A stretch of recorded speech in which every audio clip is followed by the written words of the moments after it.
إن الحمد لله نحمده ونستعينه ونستغفره ونعوذ بالله من شرور أنفسنا ومن سيئات أعمالنا.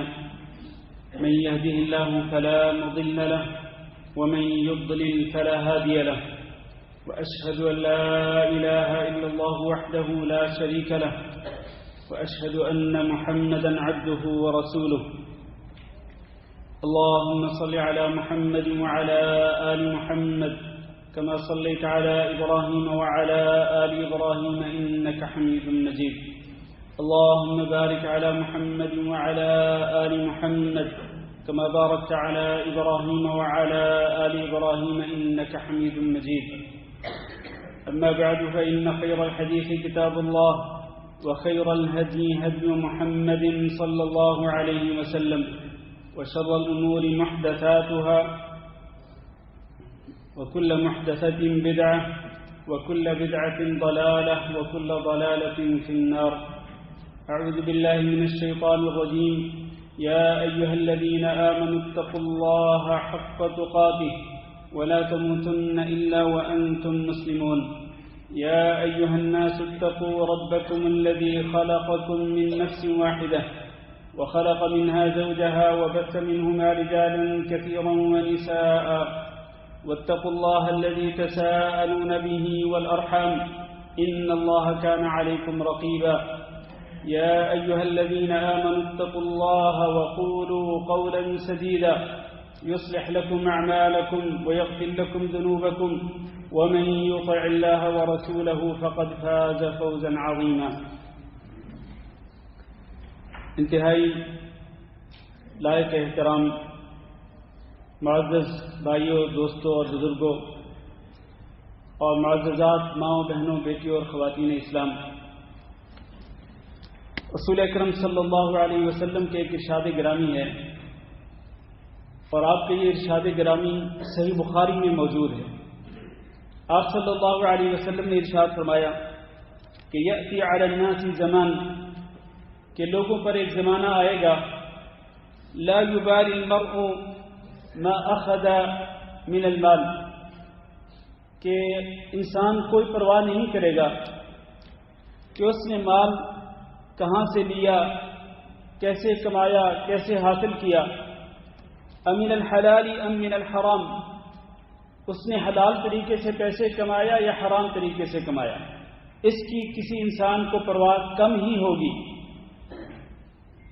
یعنی ایک زمانہ ایسا آئے گا کہ جب لوگ حلال اور حرام میں فرق نہیں کریں گے، اور ان کا مطمع نظر یہ ہوگا کہ بس بینک بیلنس بڑھنا چاہیے اور پیسہ بڑھنا چاہیے، دولت میں اضافہ ہونا چاہیے، جو پیسہ ہے یہ پروان چڑھے، اس میں اور زیادہ اضافہ ہو، چاہے حلال طریقے سے ہو حرام طریقے سے ہو، اس سے کوئی فرق نہیں پڑتا.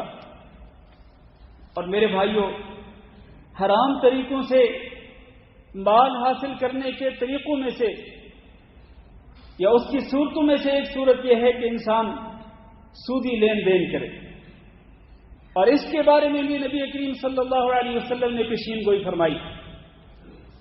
آپ نے فرمایا بین یدی الساعہ یظہر الربا والزنا والخمر، کہ قیامت سے پہلے یہ تین قسم کے سنگین جرائم معاشرے کے اندر پھیل جائیں گے. وہ کیا ہیں؟ ایک زناکاری اور بدکاری، اور دوسرا جرم سودی لین دین، اور تیسرا جرم نشہ آور چیزوں کا استعمال. ضروری نہیں کہ وہ خمر، وہ شراب ہی ہو، بلکہ ہر وہ چیز جس سے انسان کی عقل پہ پردہ پڑ جاتا ہے، انسان نشے کی حالت میں چلا جاتا ہے، ایسی منشیات اور مخدرات کا استعمال عام ہو جائے گا. لوگ ان میں سے کسی چیز کا نام کچھ رکھیں گے، کسی چیز کا نام کچھ اور رکھیں گے، لیکن وہ ساری کی ساری منشیات اور مخدرات ہوں گی. اور اللہ کے نبی صلی اللہ علیہ وسلم نے فرمایا کہ ہر وہ چیز جو انسان کے لیے نشہ آور ہو، جس سے انسان کی عقل پہ پردہ پڑ جاتا ہو، وہ حرام ہے. یہ جو تین جرائم جن کے بارے میں آپ صلی اللہ علیہ وسلم نے ارشاد فرمایا کہ قیامت سے پہلے یہ جرائم معاشرے کے اندر پھیل جائیں گے، عام ہو جائیں گے، ان میں سے ایک سود ہے جو آج کے خطبہ جمعہ کا موضوع ہے۔ عربی زبان میں سود کے بارے میں جو لفظ استعمال کیا گیا ہے اور وہ قرآن مجید کے اندر بھی ہے وہ ہے الربا، اور الربا کا لغوی معنی یعنی عربی ڈکشنری کے اندر اس کا معنی کیا ہے؟ بڑھنا، زیادہ ہونا، پروان چڑھنا، اضافہ ہونا۔ اور شریعت کی اصطلاح کے اندر ربا کس کو کہتے ہیں؟ شریعت کی اصطلاح میں ربا اس چیز کا نام ہے کہ قرض دے کر اصل مال سے جو زیادہ لیا جاتا ہے اسے ربا کہا جاتا ہے۔ قرض دے کر اصل مال سے جو زیادہ لیا جاتا ہے، یعنی آپ نے کسی کو 100 دینار قرضہ دیا اور آپ نے اس شرط کر دیا کہ میں اس کے 110 دینار واپس لوں گا، جو آپ 10 دینار زیادہ لے رہے ہیں، جو ایکسٹرا آپ اس سے پیسے وصول کر رہے ہیں، وہی ربا ہے، اسی کو سود کہا جاتا ہے۔ اور میرے بھائیوں، یہ جو سود ہے جس کی میں نے ابھی ڈیفینیشن اس کی تعریف کی، یہی سود اصل میں جاہلیت کا سود بھی ہے۔ یعنی نبی کریم صلی اللہ علیہ وسلم کی آمد سے پہلے جاہلیت کے دور میں جو سود چلتا تھا وہ یہی تھا کہ ایک بندہ، ایک مالدار آدمی ایک کمزور آدمی کو پیسہ دیتا تھا قرضے کے طور پر، اور اس کو کہتا تھا کہ تم نے 1 مہینے بعد، 2 مہینے بعد، 6 مہینے بعد مجھے واپس کرنا ہے، لیکن اضافے کے ساتھ واپس کرنا ہے۔ پھر وہ مدت پوری ہو جاتی، وہ کمزور ہوتا، وہ اصل قرضے کی جو رقم ہوتی وہ بھی واپس کرنے کی استطاعت نہ رکھتا، تو قرضہ دینے والا اس کو کہتا چلو کوئی بات نہیں، 1 مہینہ 2 مہینے اور لے لو، لیکن سود بڑھا دیتا۔ اس طرح بڑھتے بڑھتے بڑھتے سود کی رقم اصل رقم سے بھی بڑھ جاتی، اور وہ کئی گنا زیادہ وہ سود کھاتے تھے۔ اللہ رب العزت نے ان کی اس عادت کو سامنے رکھتے ہوئے ارشاد فرمایا، یا ایھا الذین آمنوا لا تأکلوا الربا اضعافا مضاعفا واتقوا اللہ لعلکم تفلحون۔ ایمان والو، تم سود نہ کھایا کرو جو کہ کئی گنا بڑھ جاتا ہے، جیسے کہ جاہلیت کے دور کے اندر کئی گنا بڑھ جاتا تھا۔ جیسے جیسے قرض دینے والا مہلت دیتا، ویسے ویسے اس کا وہ سود بھی بڑھاتا چلا جاتا۔ تو اللہ تعالیٰ نے اسے منع کر دیا کہ کئی گنا بڑھا کر کے سود نہ کھایا کرو، اس کو اللہ رب العزت نے حرام قرار دے دیا۔ اور رسول اکرم صلی اللہ علیہ وسلم نے اس سود کو مہلک یعنی تباہ کن اور ہلاک کرنے والے گناہوں کے اندر شمار فرمایا۔ آپ نے فرمایا کہ اجتنبوا السبع الموبقات، 7 تباہ کرنے والے، ہلاک کرنے والے گناہوں سے بچو۔ صحابہ کرام نے کہا وما ہن یا رسول اللہ، اے اللہ کے رسول وہ 7 مہلک گناہ کون سے ہیں؟ تو نبی صلی اللہ علیہ وسلم نے وہ 7 گناہ شمار کر کے بتلائے۔ الشرک باللہ، سب سے پہلے اللہ کے ساتھ شرک کرنا ہے۔ دوسرا گناہ السحر، جادو کرنا ہے۔ تیسرا گناہ قتل النفس التي حرم اللہ الا بالحق، کسی جان کو قتل کرنا بغیر حق کے، جس کو قتل کرنا اللہ رب العزت نے حرام قرار دے دیا ہو۔ اور چوتھا گناہ وَأَكْلُ الرِّبَا، سود کھانا۔ اب آپ دیکھیں کہ شرک کے بعد اور جادو کے بعد اور قتل کرنے کے بعد چوتھے نمبر پہ جو گناہ ذکر کیا نبی صلی اللہ علیہ وسلم نے مہلک اور تباہ کن گناہوں میں سے، وہ سود کھانا ہے۔ اور 5ویں نمبر پہ اکل مال الیتیم، یتیم کا مال کھانا۔ اور 6 نمبر پہ والتولی یوم الزحف، اور جب مسلمانوں کا اور کافروں کا آپس میں آمنا سامنا ہو، جنگ ہو رہی ہو، مسلمان پیٹ پھیر کے بھاگ جائے، یہ بھی کبیرہ گناہوں میں سے، مہلک گناہوں میں سے گناہ ہے۔ اور 7واں ہے وقذف المحصنات المؤمنات الغافلات، وہ ایمان والی عورتیں، بھولی بھالی عورتیں جو بے خبر ہوتی ہیں، زنا اور بدکاری کے الفاظ کو بھی وہ نہیں جانتی ہیں، لیکن ان پہ تہمت لگا دی جائے، بہتان باندھ دیا جائے، تو یہ بھی مہلک گناہوں میں سے گناہ ہے۔ آپ نے سن لیا کہ 7 مہلک گناہوں میں سے، تباہ کن گناہوں میں سے ایک گناہ جو ہے وہ سود کھانا ہے۔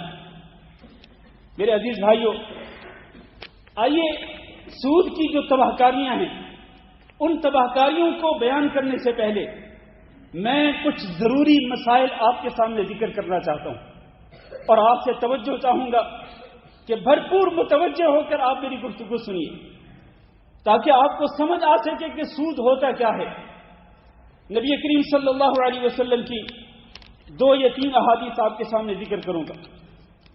پہلی حدیث صحیح بخاری صحیح مسلم میں حضرت ابو سعید الخدری رضی اللہ تعالیٰ عنہ اس کے راوی ہیں، وہ بیان کرتے ہیں کہ نبی صلی اللہ علیہ وسلم نے ارشاد فرمایا لا تبیعوا الذهب بالذهب، کہ تم سونے کے بدلے میں سونے کو نہ بیچا کرو، الا بمثلا بمثل، ہاں اگر سونے کے بدلے میں سونا بیچنا ہو تو وہ برابر برابر ہونا چاہیے، ہم وزن ہونا چاہیے۔ 10 گرام سونا آپ نے بیچنا ہے تو 10 گرام سونا ہی آپ نے خریدنا ہے، سونے کے بدلے میں سونا بیچنا ہے تو دونوں ہم وزن ہونے چاہیے۔ ولا تشفوا بعضها على بعض، ایسا نہیں کہ ایک سائڈ سے کم ہو دوسری سائڈ سے زیادہ ہو، ایک کو دوسرے پر بڑھا کر کے نہیں دینا ہے بلکہ برابر برابر آپ نے اس طرح سونے کی خرید و فروخت کرنی ہے۔ اگر سونے کے بدلے میں سونا آپ نے خریدنا ہو اور اگر اس کو بیچنا ہو، اسی طرح ولا تبيعوا الورق بالورق، چاندی کے بدلے میں چاندی کو نہ بیچو مگر یہ کہ وہ دونوں برابر برابر ہوں اور ان میں سے ایک کو دوسرے پر مت بڑھاؤ، یعنی ایک سائڈ سے کم ہو دوسری سائڈ سے زیادہ ہو، اس کو منع کر دیا نبی کریم صلی اللہ علیہ وسلم نے۔ اور پھر فرمایا ولا تبيعوا منها غائبا بناجز، اور ایسا بھی مت کرو کہ ان دونوں میں سے ایک چیز حاضر ہو اور ایک چیز غائب ہو، یعنی آپ آج دے رہے ہیں اور آپ 1 مہینے کے بعد واپس لے رہے ہیں، آج آپ کچھ دے رہے ہیں اور اس کے بدلے میں جو سونا آپ نے لینا ہے، آج آپ سونا دے رہے ہیں دکاندار کو تاجر کو اور اس کے بدلے میں آپ نے سونا لینا ہے 1 مہینے کے بعد، نہیں ایسے نہیں۔ لا تبيعوا غائبا بناجز، ایک چیز غائب ہو یعنی جو بعد میں ملنی ہے اور ایک چیز حاضر ہو موجود ہو، اس طرح بھی خرید و فروخت کرنے سے نبی صلی اللہ علیہ وسلم نے منع فرما دیا۔ ایک اور حدیث سنیے، حضرت عبادہ بن صامت رضی اللہ تعالیٰ عنہ بیان کرتے ہیں، آپ نے فرمایا الذهب بالذهب، سونے کے بدلے میں سونا، والفضة بالفضة، چاندی کے بدلے میں چاندی، والبر بالبر، اور گندم کے بدلے میں گندم، والشعير بالشعير، اور جو کے بدلے میں جو، والتمر بالتمر، اور کھجور کے بدلے میں کھجور، والملح بالملح، اور نمک کے بدلے میں نمک۔ یہ 6 اجناس 6 جنسیں نبی صلی اللہ علیہ وسلم نے ذکر کی کہ آپ نے ایک ہی جنس کی 2 چیزوں کا تبادلہ کرنا ہو، ایک ہی جنس کی، سونے کا سونے سے، چاندی کا چاندی سے، گندم کا گندم سے، جو کا جو سے، کھجور کا کھجور سے اور نمک کا نمک سے، ایک ہی جنس کی 2 چیزوں کا تبادلہ کرنا ہو تو اس میں 2 شرطیں ہیں، مثلاً بمثل، ایک تو وہ دونوں ایک جیسی ہیں، سواء بسواء، دونوں برابر برابر ہوں۔ 10 گرام سونا دے رہے ہیں، 10 گرام سونا آپ دے رہے ہیں، 20 گرام چاندی آپ دے رہے ہیں، 20 گرام چاندی آپ دے رہے ہیں، آپ 1 من یا 1 ٹن آپ گندم دے رہے ہیں، اس کے بدلے میں آپ 1 ٹن گندم لے رہے ہیں، دونوں برابر برابر ہوں اور دونوں میں وزن کے اعتبار سے کوئی فرق نہ ہو۔ اور دوسری شرط یہ ہے کہ یدم بیدن، ایک ہاتھ سے دو دوسرے ہاتھ سے لو، اس میں ادھار نہیں چلے گا، آج آپ دے رہے ہیں کل آپ لے رہے ہیں، ایسا نہیں ہوگا۔ اسی مجلس کے اندر، جس مجلس کے اندر آپ سودا کر رہے ہیں، آپ کوئی ڈیل کر رہے ہیں، اسی مجلس کے اندر، ڈیل کی اسی مجلس کے اندر آپ کو ایک چیز دینی ہوگی ایک ہاتھ سے اور دوسری ہاتھ سے آپ کو وہ دوسری چیز ہے وہ لینی ہوگی، اس میں ادھار نہیں چلے گا۔ نبی کریم صلی اللہ علیہ وسلم نے فرمایا فَإِذَا اخْتَلَفَتْ هَذِهِ الْأَصْنَافُ، اگر یہ جنسیں مختلف ہو جائیں، مثال کے طور پر اگر آپ چاندی کے بدلے میں سونا بیچتے ہیں یا سونے کے بدلے میں چاندی بیچتے ہیں، یا مثال کے طور پر گندم کے بدلے میں آپ جو بیچتے ہیں، یا مثال کے طور پر آپ جو ہے وہ جو کے بدلے میں آپ کھجور خریدتے ہیں، یعنی جنسیں مختلف ہو جائیں تو اس میں شرط کیا ہے؟ اس میں اللہ کے نبی نے فرمایا فَبِيعُوا كَيْفَ شِئْتُمْ، تم جیسے چاہو خرید و فروخت کرو، لیکن اس میں ایک شرط ہے کہ اذا كان يدا بيد، اس میں بھی ادھار نہیں چلے گا، جن سے مختلف ہوں تب بھی ادھار نہیں چلے گا، ایک ہاتھ سے دیں دوسرے ہاتھ سے وصول کر لیں، تو اس طرح سے یہ جائز ہے۔ اب آئیے 2 حدیثوں کو سامنے رکھتے ہوئے، آج کل بازار اور مارکیٹ کے اندر ایک چیز جو عام ہے، مثال کے طور پر ایک بندے کے پاس گولڈ ہے یا ایک فیملی ہے اور گھر والوں کے پاس پرانے زیورات ہیں، وہ چاہتے ہیں کہ پرانے زیورات بیچ کر وہ نئے زیورات خرید لیں۔ عام طور پر بازار کے اندر جو طریقہ چل رہا ہے وہ یہ ہے کہ دکاندار کو پرانے زیورات دیے جاتے ہیں اور پھر انہی زیورات کے بدلے میں پھر وہ نئے زیورات لیے جاتے ہیں، لیکن دونوں کے وزن میں فرق ہوتا ہے۔ پرانے زیورات کا وزن اگر 50 گرام ہے تو جو نئے زیورات خریدیں کہ ان کا وزن جو ہے وہ 30 گرام ہوگا یا 40 گرام ہوگا۔ اس کو حرام قرار دیا نبی کریم صلی اللہ علیہ وسلم نے، یہ جائز نہیں ہے۔ اور اگر اس میں ادھار ہو کہ آج آپ دے رہے ہیں اور کل آپ واپس لے رہے ہیں، آج آپ نے پرانے زیورات دیے اور نئے زیورات آپ کل لے رہے ہیں یا 15 دن کے بعد لے رہے ہیں یا مہینے کے بعد لے رہے ہیں، یہ اس طرح سے ادھار جو ہے اس کو بھی نبی کریم صلی اللہ علیہ وسلم نے حرام قرار دیا۔ ایک ہاتھ سے دو اور دوسرے ہاتھ سے وصول کرو۔ اب اس میں ایک جو عام طور پر یہ جو عیب پایا جاتا ہے اسی خرید و فروخت کے معاملے کے اندر شرعی اعتبار سے، اس کا ازالہ کس طرح سے کرنا چاہیے؟ اس کا ازالہ کرنے کا بھی نبی صلی اللہ علیہ وسلم نے طریقہ سکھلا دیا۔ وہ کیا ہے؟ وہ یہ ہے کہ ایک حدیث کے اندر جس کے راوی حضرت ابو سعید اور حضرت ابو ہریرہ رضی اللہ تعالیٰ عنہ دونوں صحابی بیان کرتے ہیں کہ نبی صلی اللہ علیہ وسلم نے خیبر میں ایک شخص کو عامل مقرر کیا۔ اب وہ خیبر سے جب مدینہ منورہ کی طرف واپس آیا تو وہ نبی صلی اللہ علیہ وسلم کے لیے انتہائی عمدہ قسم کی کھجور لے کر کے آیا۔ وہ کھجور اس نے نبی صلی اللہ علیہ وسلم کو پیش کی۔ آپ نے اس کو دیکھا، بہت خوش ہوئے۔ آپ نے فرمایا کہ اکلو تمری خیبر ہکذا، کہ کیا خیبر کی پوری کھجور اسی طرح سے ہے؟ اس نے کہا اللہ کے رسول نہیں، ایسا نہیں ہے۔ تو آپ نے فرمایا پھر یہ عمدہ قسم کی کھجور تم کس طرح سے لے کے آئے ہو؟ اس نے کہا اللہ کے رسول ہم اس طرح سے کرتے ہیں، انا لنأخذ الصاع بالصاعین، کہ ہم پرانی ردی کھجور کے 2 صاع دے کر عمدہ اور اچھی کھجور کا 1 صاع خرید لیتے ہیں۔ اب یہاں دیکھیں، ایک ہی جنس کی 2 چیزوں کا تبادلہ ہو رہا ہے، کھجور کا کھجور سے تبادلہ ہو رہا ہے، لیکن اس میں کمی بیشی آ رہی ہے۔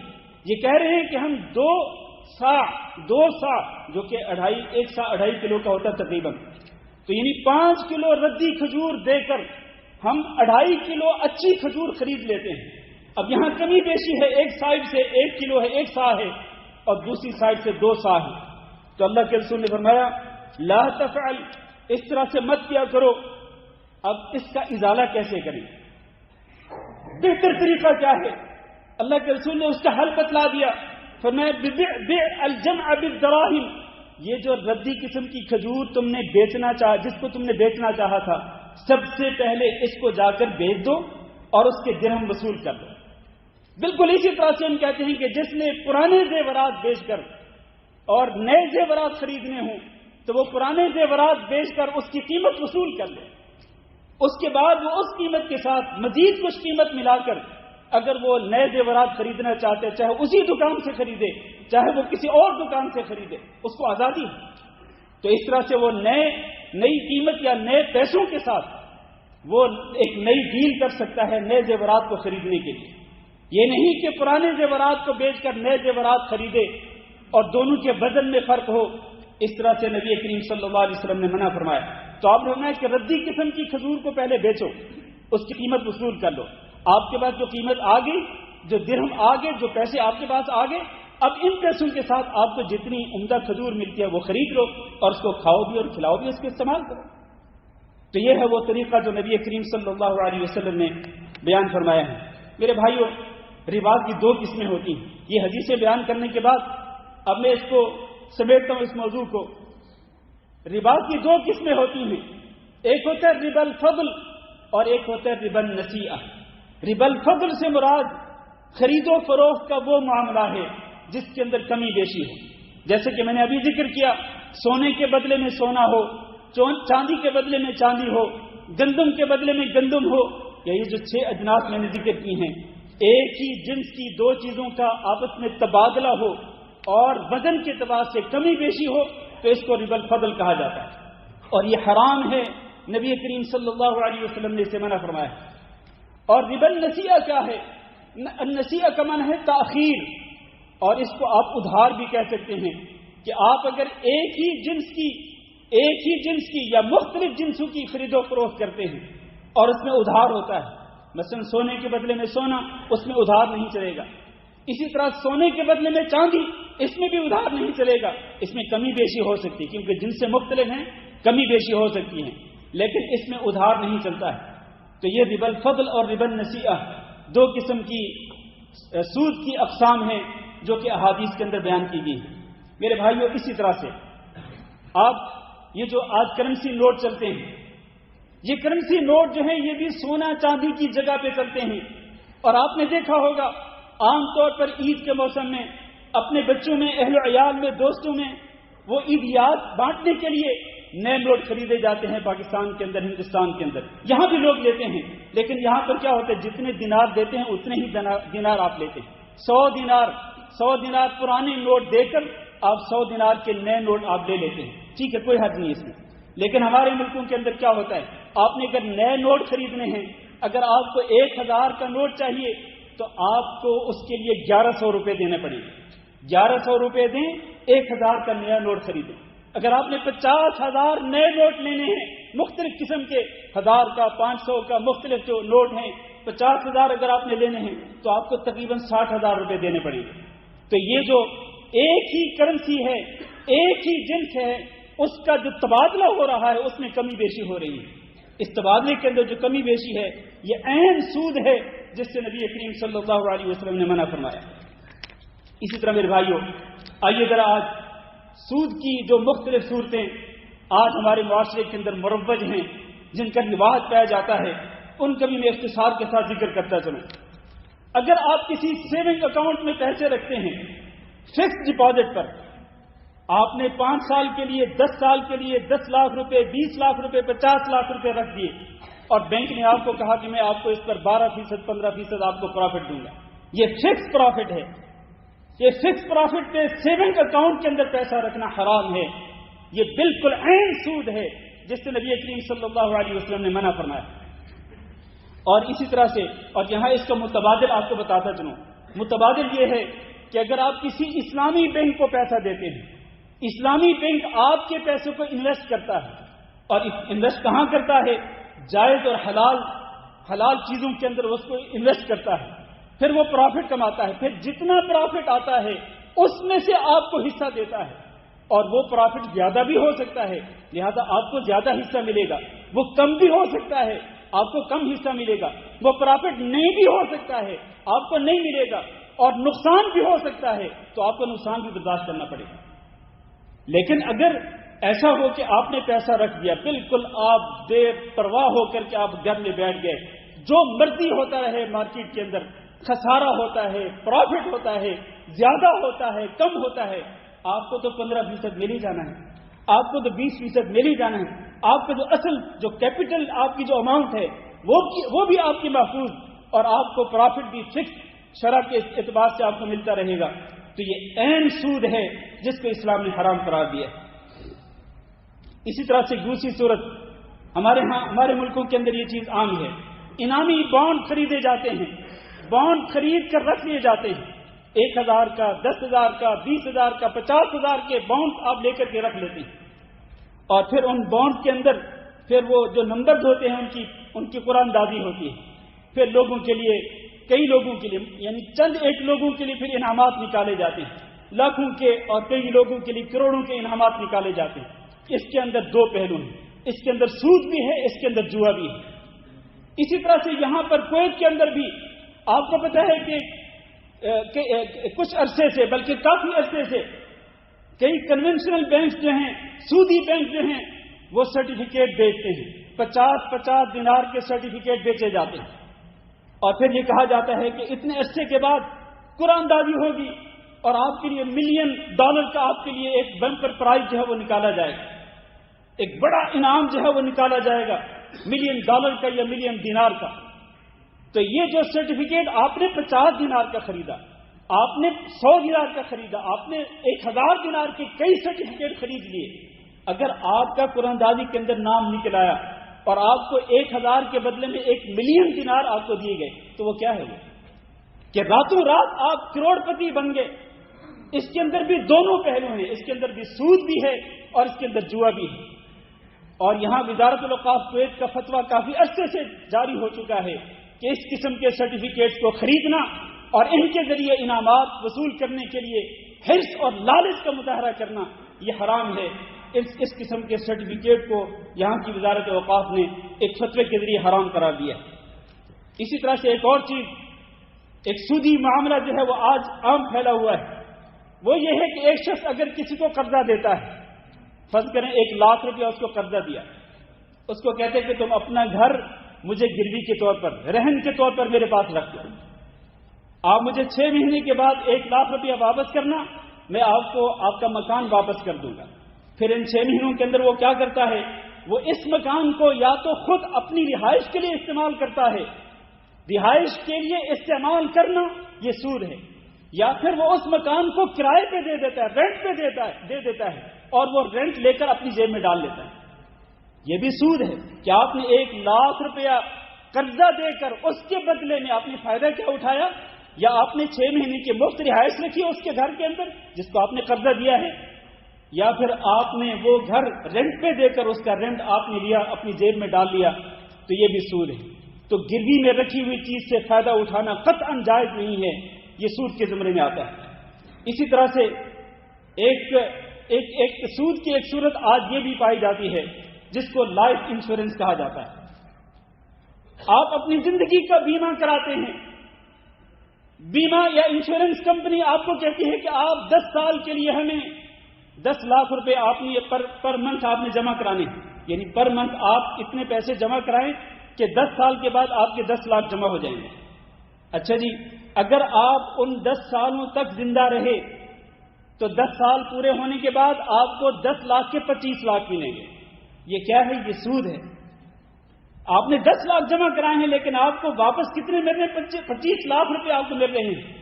اور اگر بالفرض 2 سال گزرنے کے بعد، یہ بیمہ پالیسی کے اندر یہ ہے کہ اگر 2 سال گزرنے کے بعد آپ نے قسطیں دی لیکن آپ کی موت واقع ہوگی، اب وہ کیا کریں گے؟ وہ بیمہ کمپنی والے آپ کے ورثاء کو 25 لاکھ روپے ادا کریں گے. یہ کیا ہے؟ یہ عین سود ہے اور اس کے اندر جوا بھی ہے. میرے بھائیو، اس قسم کے جتنے معاملات ہیں، ایک اور معاملہ میں ذکر کرتا چلوں. یہ جو کمیٹی چلتی ہے، مثال کے طور پر 10 افراد 10 ہزار روپے جمع کرتے ہیں اور 1 لاکھ روپیہ جمع ہو جاتا ہے، پھر اس 1 لاکھ روپے کی ان 10 افراد کے اندر بولی چلتی ہے. بھی کتنے میں خریدو گے یہ 1 لاکھ روپے؟ ایک بندہ کہتا ہے میں 90 ہزار میں خریدوں گا، دوسرا کہتا ہے میں 80 ہزار میں خریدوں گا، تیسرا کہتا ہے میں 70 ہزار میں خریدوں گا 1 لاکھ روپیہ. تو جتنی کم بولی لگتی ہے، کم بولی لگانے والے کو وہ پیسے دے دیے جاتے. 1 لاکھ روپیہ نہیں، وہ 70 ہزار کی بولی لگاتے، 70 ہزار اس کو دے دیے جاتے ہیں. تو باقی جو 30 ہزار اوپر والے تو وہ کیا ہوتے ہیں؟ وہ جو دیگر جو بولی لگانے جو اس میں کمیٹی کے اندر شامل ہوتے ہیں وہ آپس میں بانٹ لیتے ہیں. اب اس نے جو 70 ہزار روپے لیے ہیں، اس نے 10 مہینوں کے بعد 1 لاکھ ہی پورے کرنے ہیں. ہر مہینے 10 ہزار اس نے دینے ہیں. یعنی اس نے 70 ہزار لیے ہیں اور بدلے میں ریٹرن کتنے دے رہا ہے؟ وہ 1 لاکھ روپے ریٹرن دے رہا ہے. یعنی 30 ہزار روپے وہ سود ادا کر رہا ہے. وہ سود کس نے کھایا ہے؟ وہ اس کمیٹی کے اندر جو شرکاء افراد ہیں انہوں نے وہ 10 ہزار روپے، وہ 30 ہزار روپے کھائے. یہ سود کھایا انہوں نے. اسی طرح ہر مہینے پھر بولی لگتی ہے اور ہر مہینے بولی لگا کر اس کو کم قیمت پر بیچا جاتا ہے. تو یہ میرے بھائیو یہ سود ہے. یہ مختلف قسم کی صورتیں سود کی. یہ موضوع کچھ بورنگ تھا لیکن علمی موضوع تھا، ضروری تھا، جس کو آپ کے لیے بیان کرنا بہت ہی میں نے ضروری سمجھا. تو اللہ تعالیٰ سے دعا کرتے ہیں کہ اللہ ہم سب کو اس مہلک گناہ سے بچنے کی توفیق دے. معاشرے کے اندر آج یہ گناہ پھیلا ہوا ہے اور اس کی وجہ کیا ہے؟ وجہ یہ ہے کہ ہمارے دلوں کے اندر اصل میں زیادہ سے زیادہ مال حاصل کرنے کا لالچ ہے، جس پر میں پچھلا خطبہ عرض کر چکا ہوں. الہاکم التکاثر حتی زرتم المقابر. زیادہ سے زیادہ مال حاصل کرنے کا جو لالچ ہے، اس نے ہمیں اتنا اندھا کر دیا ہے کہ ہمیں یہ پرواہ نہیں ہوتی کہ مال ہمارے پاس حلال طریقے سے آ رہا ہے یا حرام طریقے سے آ رہا ہے. یہاں تک کہ یہ لالچ ہمیں موت تک، قبر تک پہنچا دیتی. اس لیے میرے بھائیوں، اللہ تعالیٰ سے ڈرنا چاہیے اور ہمیشہ حلال کی تلاش میں رہنا چاہیے. حلال کھائیں، حلال کمائیں، حلال کھلائیں اپنے بیوی بچوں کو اور حرام سے بچیں، اس لیے کہ حرام جو ہے اس کا انجام بہت ہی برا ہے. اللہ تعالیٰ سے دعا کرتے ہیں کہ اللہ ہم سب کو برے انجام سے محفوظ رکھے. استغفر اللہ لی ولکم ولسائر المسلمین فاستغفروہ انہ هو الغفور الرحیم.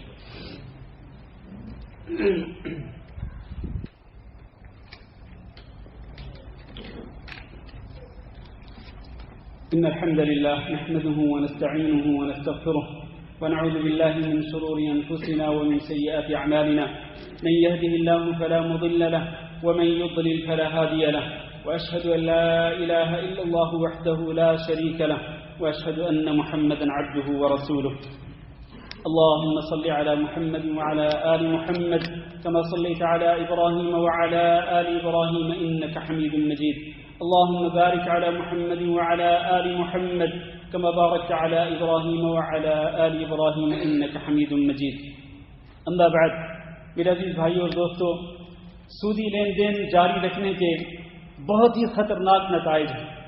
پہلا خطرناک نتیجہ یہ ہے کہ جو شخص جاننے کے باوجود کہ سودی لین دین حرام ہے، اگر وہ پھر بھی سودی لین دین کو جاری رکھتا ہے اور اپنی کمائی کو وہ سود سے پاک نہیں کرتا، تو وہ یقین کر لے کہ اس نے اللہ اور اللہ کے رسول کے خلاف اعلان جنگ کر دیا۔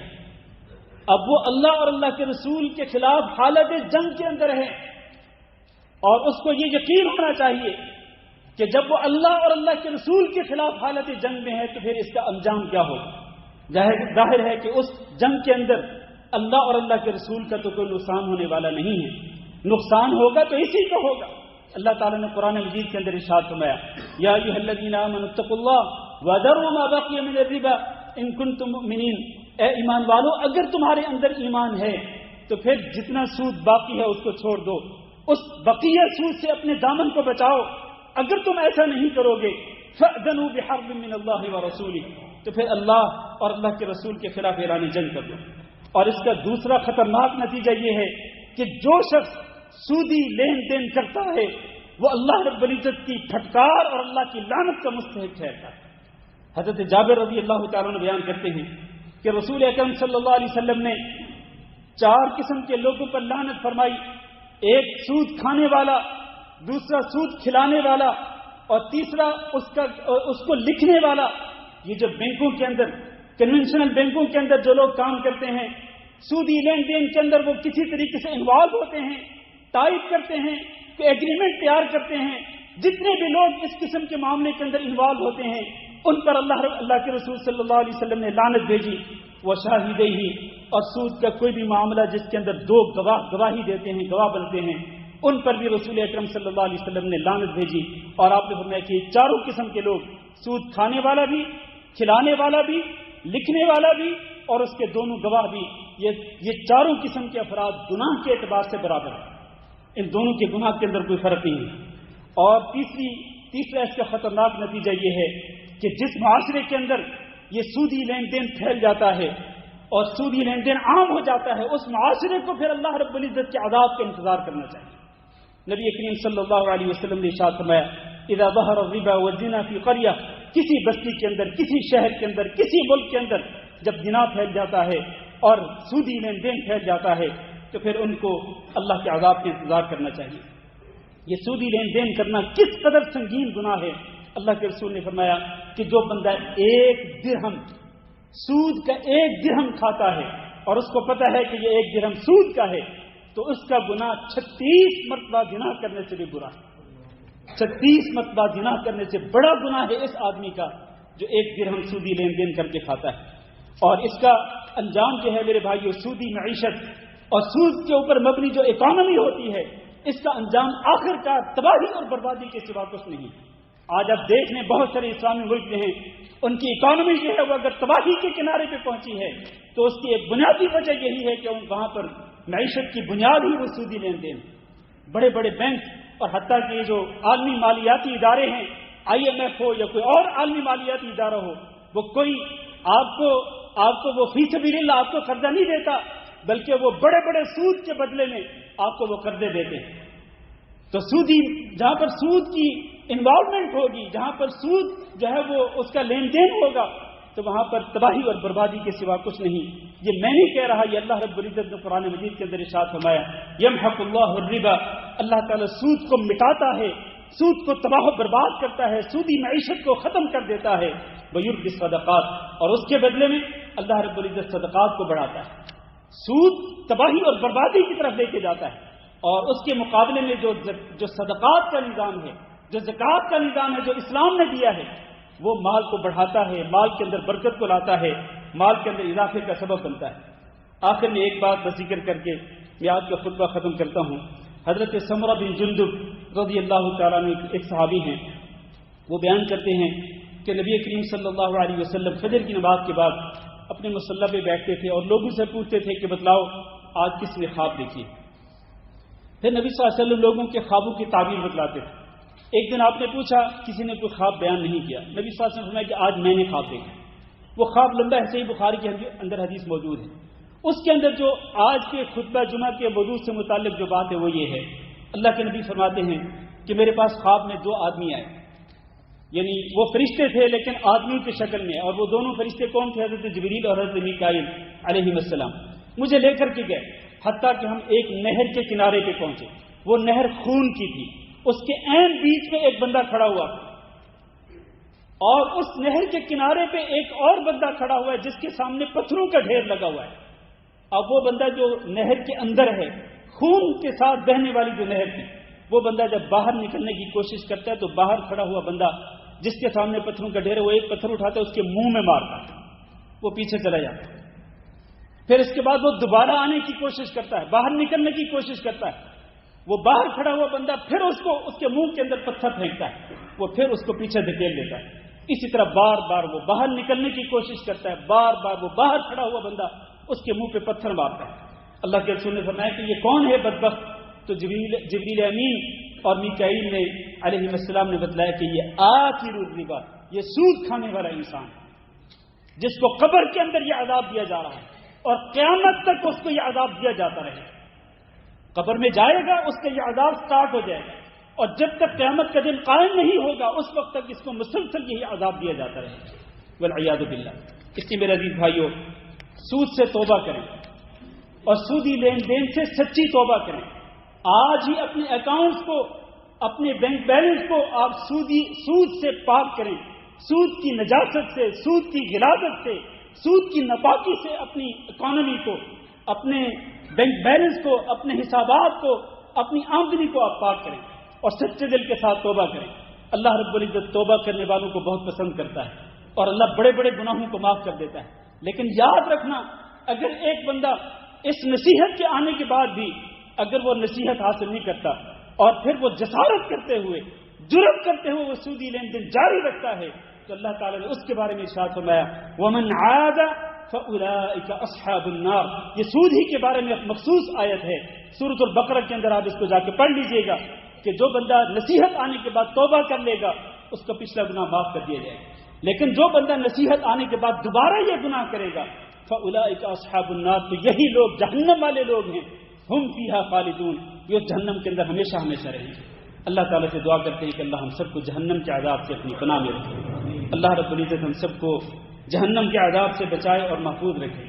اللہم اعز الاسلام والمسلمین واذل الشرک والمشرکین، اللہم اعز الاسلام والمسلمین واذل الشرک والمشرکین، اللہم وانصر عبادك المستضعفین فی فلسطین، اللهم انصر عبادك المستضعفين في فلسطين، اللهم انصرهم وثبت أقدامهم، اللهم احفظ أعراضهم وأموالهم، اللهم داوي جرحاهم واشف مرضاهم، اللهم تقبل شهداءهم، اللهم عليك باليهود الغاصبين، اللهم أنزل بهم بأسك الذي لا ترده عن القوم الظالمين، اللهم دمرهم تدميرا وزلزل أقدامهم، اللهم زلزل أقدامهم ودمرهم تدميرا، إنك على كل شيء قدير. ربنا آتنا في الدنيا حسنة وفي الآخرة حسنة وقنا عذاب النار، وصل اللهم وسلم على نبينا محمد وعلى آله وأصحابه أجمعين.